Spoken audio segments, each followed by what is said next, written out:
Holy Saturday, hear the cicadas. They took the body of Jesus and wrapped it with spices and linen cloths, according to the burial customs of the Jews. Now there was a garden in the place where he was crucified, and in the garden there was a new tomb in which no one had ever been laid. And because it was a Jewish day of preparation and the tomb was nearby, they laid Jesus there. Holy Saturday sounds quiet. Yesterday we heard the loud anguish of chaos, yelling, crying, pleading, nailing, and wailing. Today is different. We are heartbroken, left holding the dead body of our beloved Jesus Christ, and we hear a significant shift in the tone.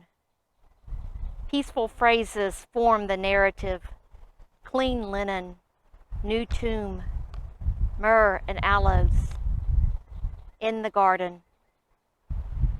We know what's going to happen with Jesus and ourselves because we have read over and over what happens next. But we have to pay attention to hear this moment. On this Holy Saturday, we are all cried out. No tears left, but we are not yet in the resurrection. We are still at the tomb, quiet, in shock, not yet flowering the cross, not yet counting the eggs in our baskets, not yet eating hot cross buns. It is in this quiet we become prepared for the glorious new life to come. When I was growing up, our family would visit a graveyard on our yearly beach vacations. My parents loved the deep shade of the Spanish moss and the history of the tombstones.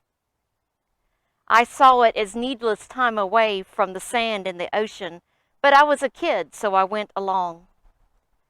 Sweating and swatting mosquitoes, I read the dates and felt a childhood fear. I hope nothing happens to me.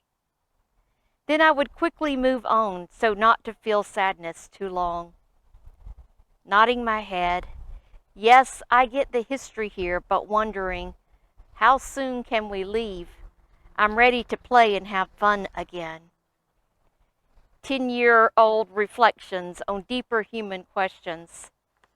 How do we regard death? How do we laugh and celebrate after someone we love dies? How does my relationship with someone I loved affect the person I am?